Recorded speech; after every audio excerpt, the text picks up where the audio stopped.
static reaction, so popular. Consume as a loop in you. Consume as a loop in you.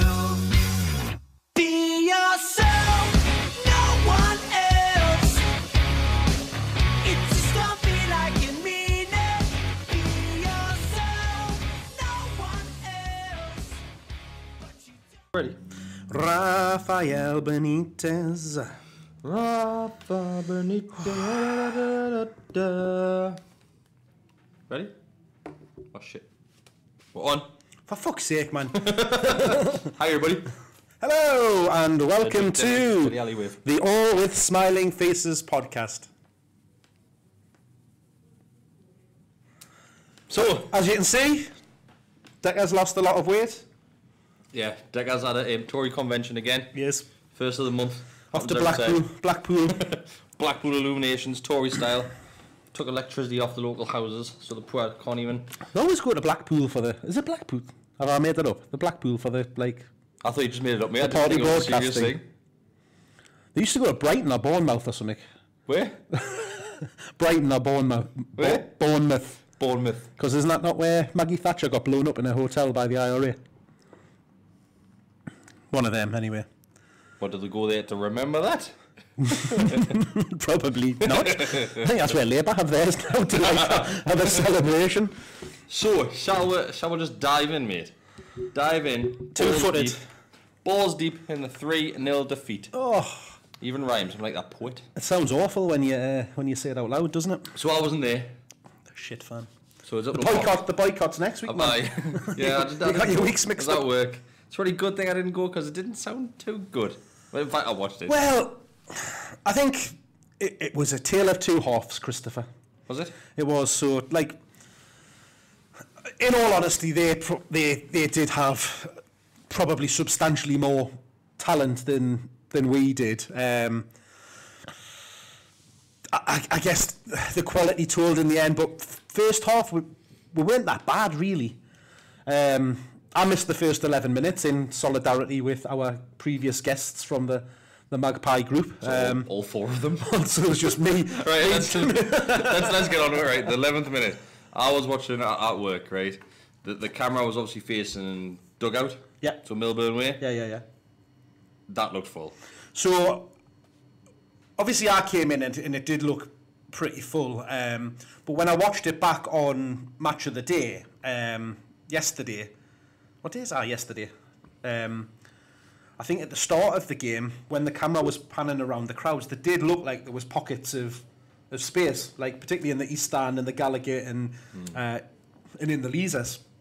So, but then once I actually came in, it was pretty full, to be fair. But there was a lot of people kind of all steaming up the stairs, like coming out from the concourses and stuff like that. So I'm only 4 rows back from the entrance, so it doesn't obviously take me long to get to my seat. But when I did come out, and it did seem to be quite busy. But I think people booing those that came out 11. I've heard a few rumours. I didn't hear it. Because there's a lot of people been saying that. There's a lot of people haven't. been saying that, and vice versa. People saying that those that did stay out were calling people that were sitting already in there, calling them scab and things like that. I don't know. I didn't hear any booing or anything like that. I missed the goal. I didn't even know they scored until half time.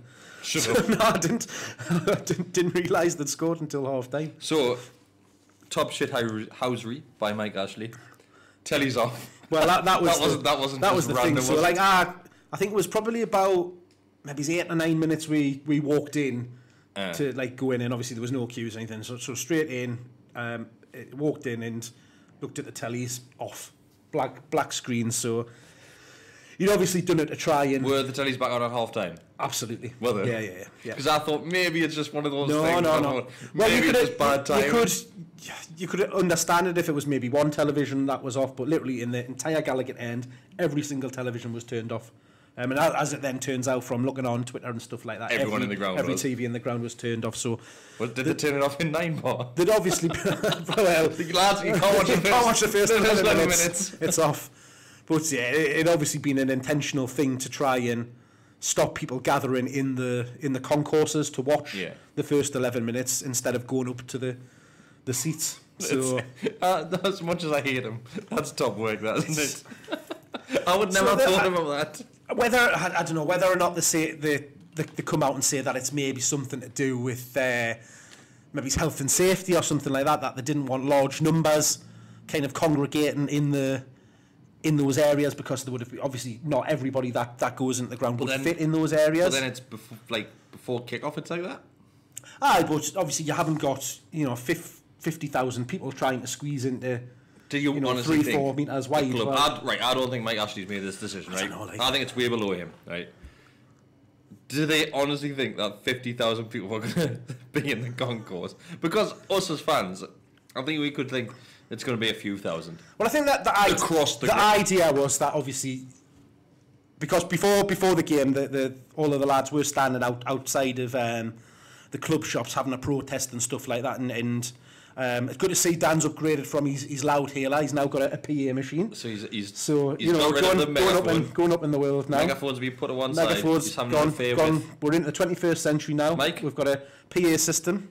Mike, 2 mics. We had both of them were on microphones. Did he steal it off Beatbox Spider-Man? Well, that is the rumour, because Beatbox Spider-Man wasn't there. Maybe Dan is Beatbox Spider-Man.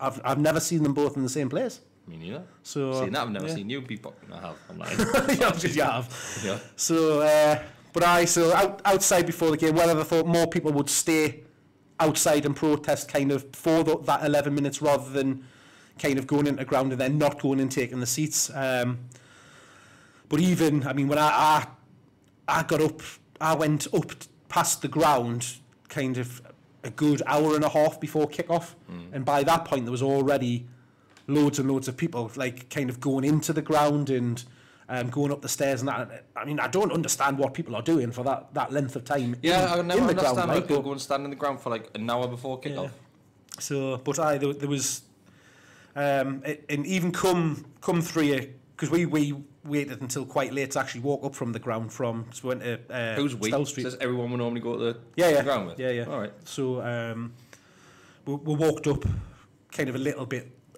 later, and it did seem kind of noticeable that there wasn't as many people kind of rushing in, because normally 5 to 3 o'clock there's big crowds going in, where it was fairly quiet. So I was thinking, oh well, maybe people are staying away, but I don't know. I think maybe they just got in there early and hung around in the concourses with the idea of watching it. Overall, do you think that was a success? Do you look at that and think that was noticeable enough to? I don't know if they mentioned it on the telly. Well, it didn't. Did they mention it on Match of the Day? On Match of the Day, they did. They talked about the fact that there was, unhappy with Mike, and actually Gary Lineker and even Danny Murphy, who obviously he's a prick. In the past talked about that we don't really know what we've got and stuff like that. We should be thankful.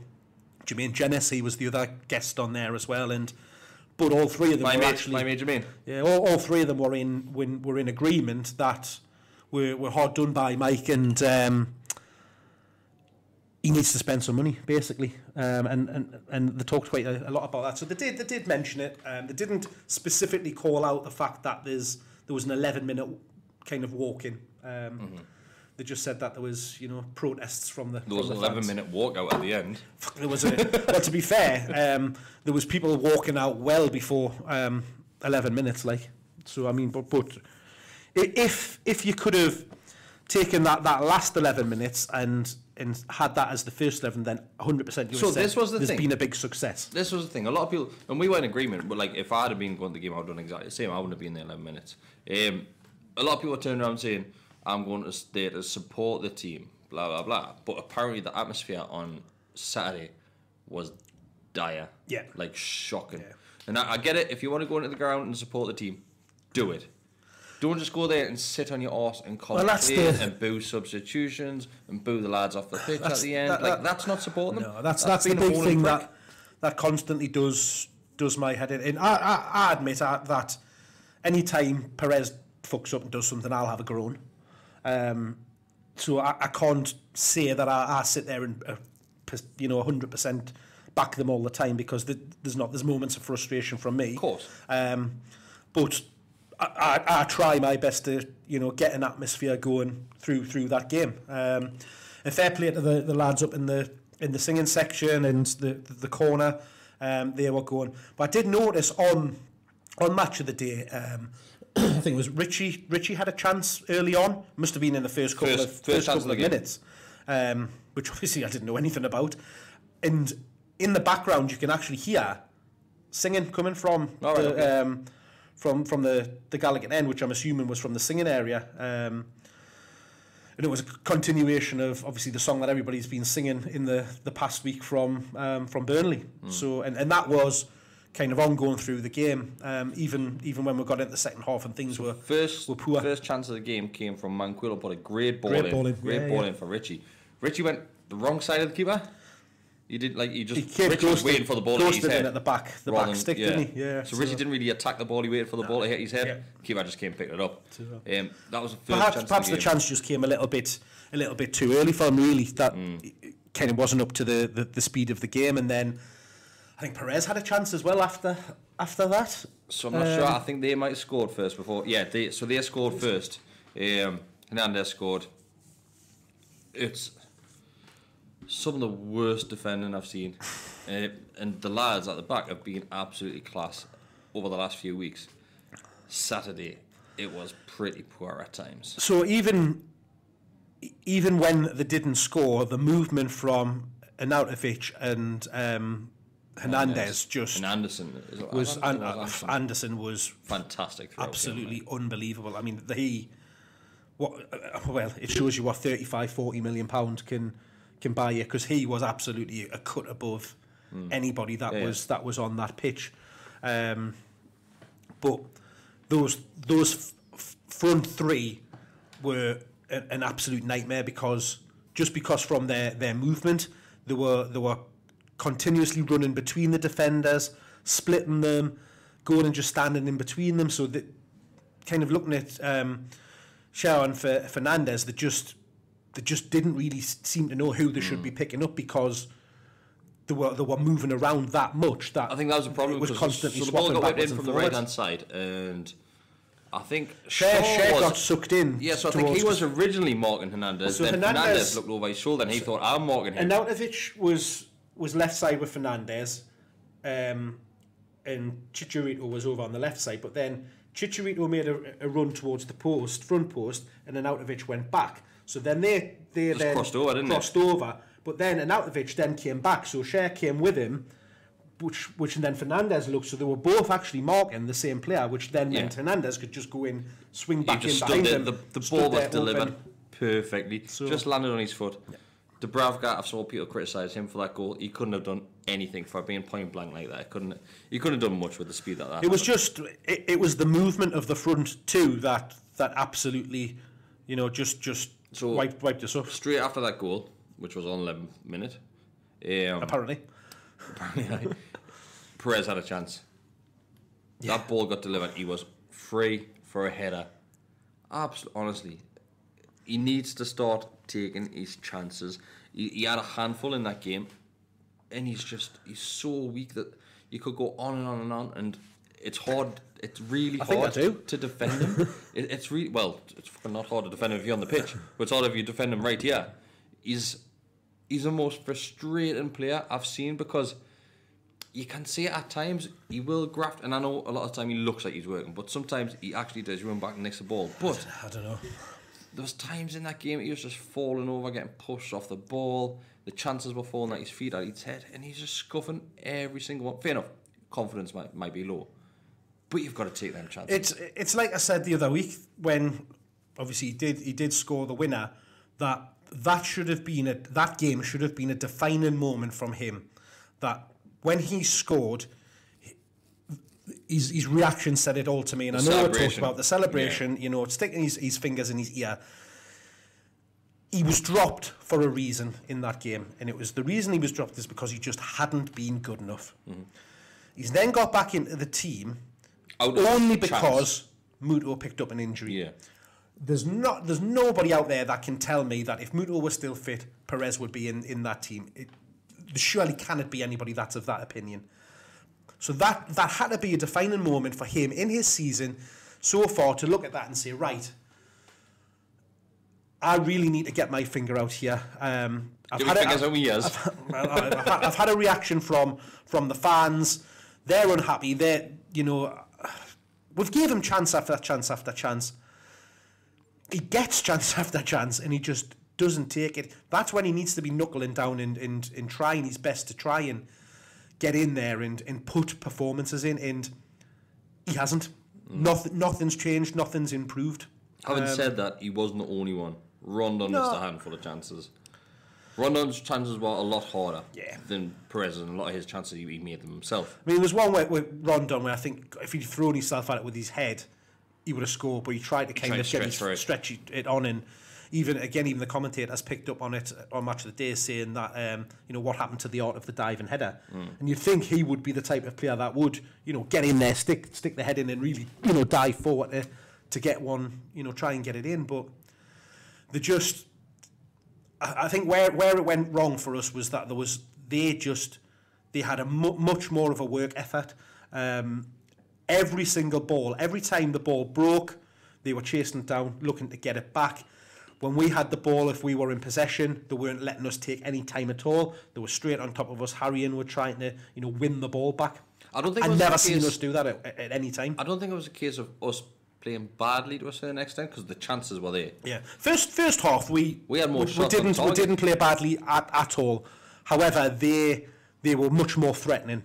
Of course. So they were defending really well, but as soon as they won that ball, there was three of them running on the pitch. The pace from them was frightening. I mean, there was one point where Anderson got the ball out on obviously our right. So I think he robbed Yedlin or something like, or Yedlin intercepted a pass or something like that. Yedlin went to pass it and he just kicked it straight at him, then he was away.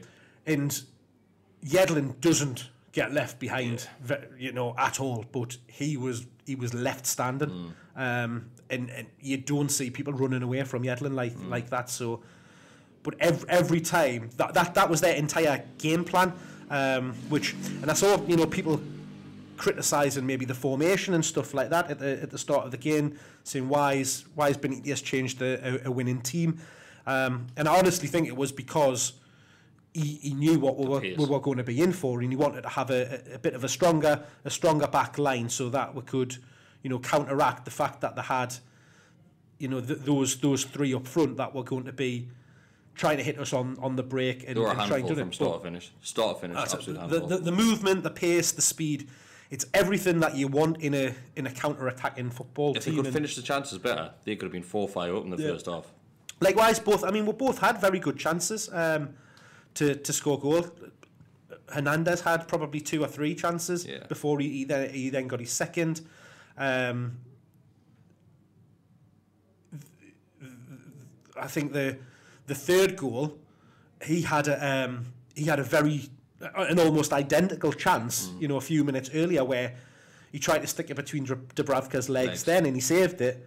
But then, 5 minutes later, he gets another chance, and he does exactly the same thing, and this time he megs him and puts it in. So the second goal, I think it might be in Snodgrass in the centre of the pitch. I think it might be in him. He just kicks it up high.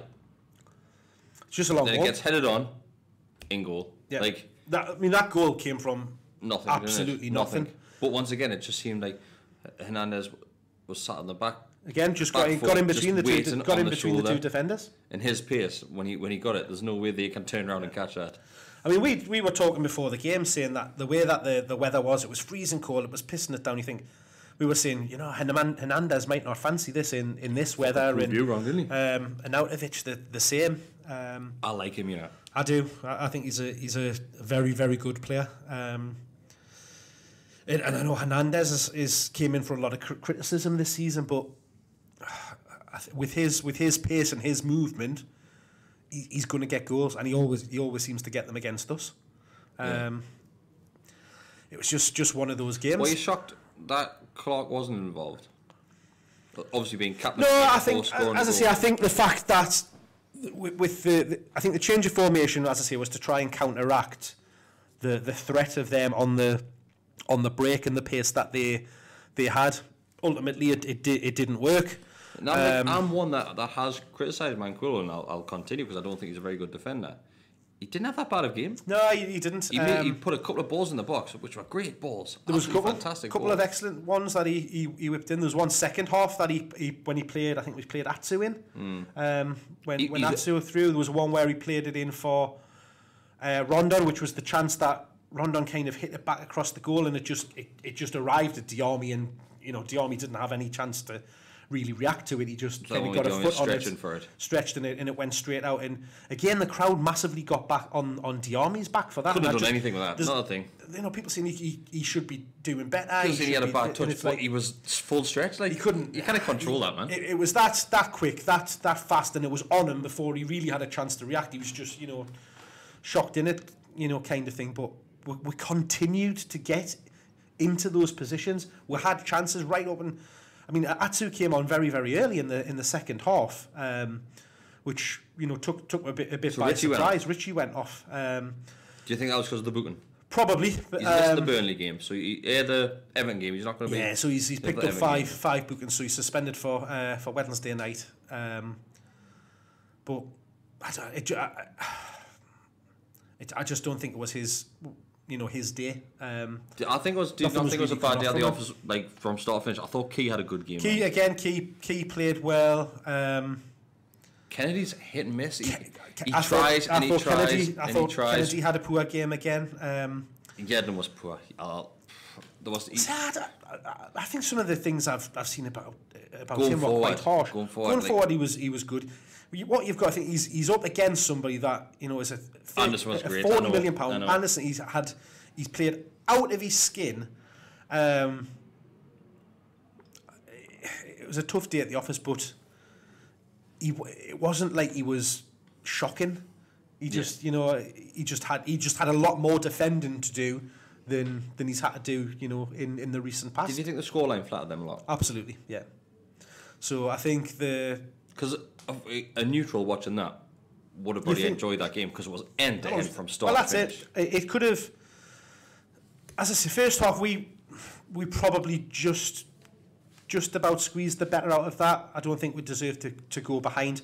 Second half they were a much better team. They played a lot better than us, but as I say, we still had a lot of chances. It could have turned out very different if we could have just taken them. So the players that made but likewise, it so did they. So obviously Atu came on, Shelby came on, and who else was it?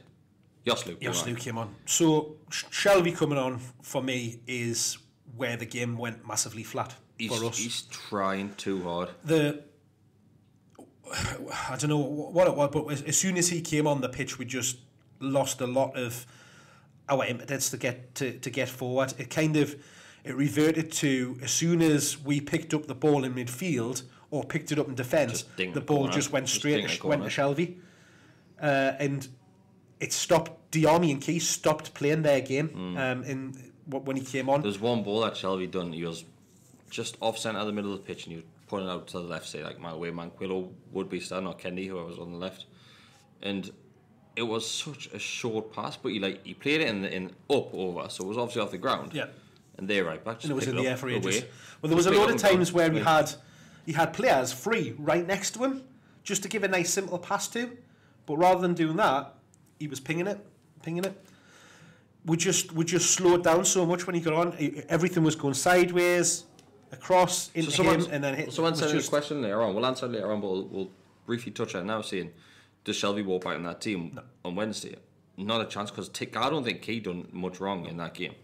No, not at all for me. As just for those reasons alone, that I think the game swung in West Ham's favour and ultimately led to that, as I say, that flattering scoreline, because we changed the way that we'd been creating chances when he came on. It slowed things down. It went sideways. He was back doing what he always does of playing just in front of the central defenders, picking the ball up off their toes and then trying to make things from there. Whereas when he first came on, he actually went quite high up the pitch, and he should have just stayed there. If he wanted to influence the game, push up that little bit further into midfield and leave Key and Diarmi in behind you. So overall, are we just putting this down to a bad day at the office? quality. There was a massive difference in quality. To be fair, West just Ham, at the front of the front end of the top pitch. form as well. So they've got a very, very good manager in Pellegrini. He's turned them round. They're starting to play good football. If you can stop those front three, you'll beat them.